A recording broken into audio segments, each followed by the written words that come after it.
these large floodgates, which are basically a combination of the floodgates that they use in levee communities and dry ship docks. In the winter, they're open. This courtyard that you saw cleared out is then the access point from the parking here. You enter into the courtyard and then filter into this space. It becomes a pre-event space for which then you can access the seating through the various stairways up onto the seating platform. In the summer, the floodgates are closed. The access points change since you can no longer access this area. And there's a ramp down on this side and steps down from the other side. The light wells that you can see here in our in the plans, in the site plans, provide light primarily in the summer when it's most needed because of the closed floodgates. But they also serve as part of the excavation process because the distance between each of the light wells is the same with the length of the truck. So the dozer driver and the truck driver can communicate, know which one to doze over, and it moves along the process of emptying out the sediment basin. The hatches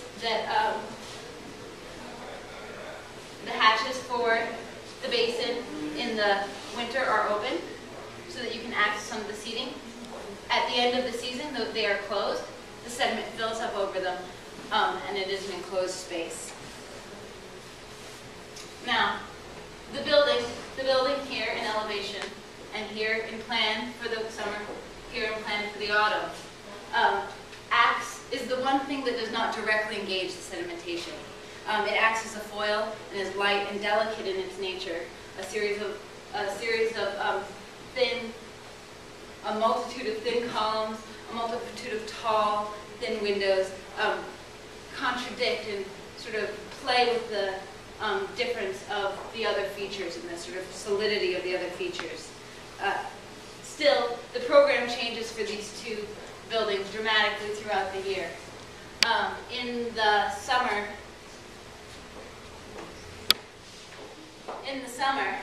when there's a festival going on, this first area becomes an information center, a place to find out who's performing when, to get information to find your lost child, that kind of thing. On the far end, you have a cafe, offices for those working the festival, and those things that stay the same are obviously the kitchens and the bathrooms and the storage. Access from it, because in the summer you are parking over here on either side of the basin. Access is from steps down into it. At that point, you have a long corridor here, so as you step down, you see the kind of bar-like feature of the building from the outside, from above. As you step down into it, you see it again, carrying all the way through. In the winter, the program changes a bit, and the first area that in the summer is this information is in the winter an exhibition space about the estuary, about the basin. It also serves as, the offices serve as green rooms for the performers. It becomes a pre-event space for the performers and for special gala events and fine dining events, raising money for things like the estuary that is attached to this. On top of the bridge, on top of the building, are these, what I call bridges. They're actually ramps down, but I call them bridges because were you to descend one, let's look at it when it's not covered, were you to descend one, when the basin is full, as you descend down, you can enter onto, let's look at it, you can enter right onto the sediment basin. When the basin is empty, were you to walk out onto this ramp, you would basically be confronted with the peninsula, with an inaccessibility to the other side. So this then starts to allude to conditions of the border, to access and inaccessibility. The cylinders that are the primary feature within the basin have many of the same features of void and solid, shifting void and solid, and shifting accessibility and inaccessibility. In the winter, there are basically three conditions that are experienced because they act as figural objects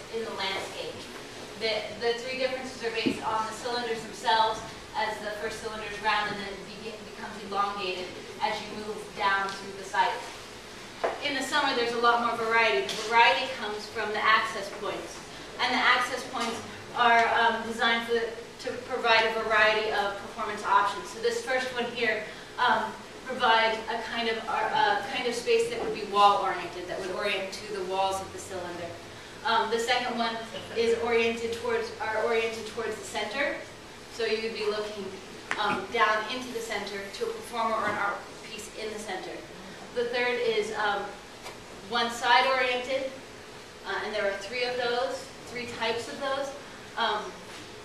The fourth is kind of a dueling, offers the opportunity for two performers or two art pieces and visitors that enter and remain on the inside. The last is sort of a film, is a film experience, and that's another possibility. So these are basically, the variety is laid out across the site.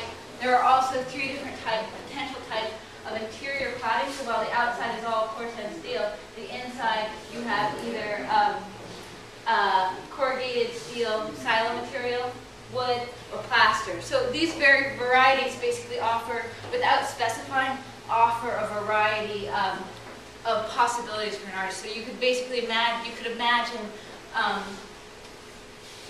planning for the festival and certain artists being like, I want this particular space because it offers me this and this, without giving any specificity to why only this type of thing can go in. And then on a final note, to talk about how the circulation really changes between the two seasons.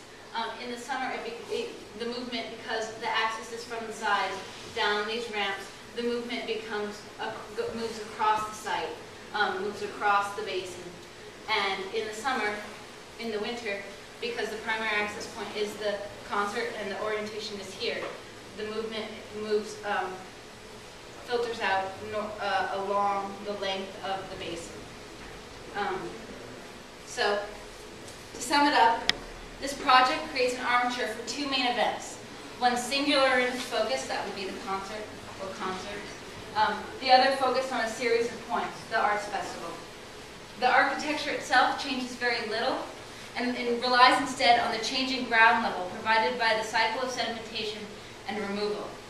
This allows the visitor a greater insight into that process and ultimately raises questions about the approach to the border that resulted in the sediment basin in the first place. I'll open it up to questions now. Questions, comments?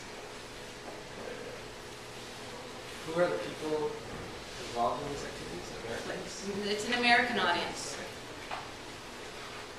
Where does the sediment go once it's cold? It is separated so that between sand and silt, and the silt is thrown away and the sand is sold. And you don't want it to accumulate because?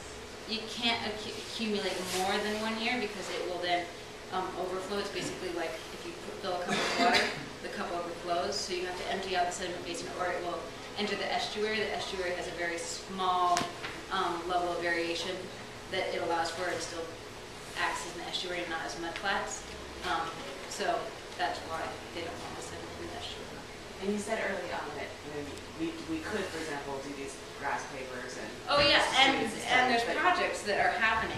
They're just not. And that's fine with you, but you wanted to seize upon this opportunity as another thing. Well, I mean, basically, what I don't think we're there. We're not doing those projects. Those projects can be done. We're not doing them because of the conception, because of the approach. So basically, this is a project that helps bring to light the issues that exist. Very intriguing project, and I like the way you started by almost pointing out the absurdity that of the situation is actually would be investing in the retention of soil in Mexico, but why this thing happens because that's where the investment is, and then the whole one. It's very, it's intriguing, and I have to. And it's a bit kind of near the end of the day because I'm sure there's so much more that I think I didn't fully grasp, but I think it's quite inventive about the way you speculated on the seasonal uses, and I happen that there's some things that I haven't fully grasped yet, but I just overall, I think it's very. question. Is the depth of the sediment year to year quite constant? Because that affects the access in the summertime quite a lot. It cannot go over 10 feet. Most of the years it's filled up and overflows. The basin, there are actually, as you can see in this larger plan, there are actually 2 basins. The first one almost always is filled. That's why I've worked in it. The second one, and filled is a stable level because, like I said, it's like a cup that will overflow into the second basin, which doesn't always fill, but gets pretty close. I have a purpose is that, I mean, there's this proposal that you can actually walk on it. Yeah, I don't know if you saw the image of when I said this is where the money goes. There's someone walking on it. I was standing in the middle of it. That was July. So it's removed those backhoes or some kind of machinery. Yeah. Can they operate between your round and elliptical shapes? They don't have to. Yes, I gave them enough room. You can see here I've sort of accounted for. The project is aimed at providing so that the basin can still operate the way that it would be emptied the way, but also so that the architecture can support it. So the seating, bulldozers work best when they don't have to lift anything up, when they can just plow over an edge. So the seating then acts so that it creates basically a little cliff for the dirt to be pushed over. And the bridges provide a place for the trucks to drive more stably along the ground. Maybe a bit silly, but with all those structures in there, wouldn't the level of overflow happen quicker? So overflow can basically even quicker, right? Yep. It doesn't make a difference, does it? Not to me.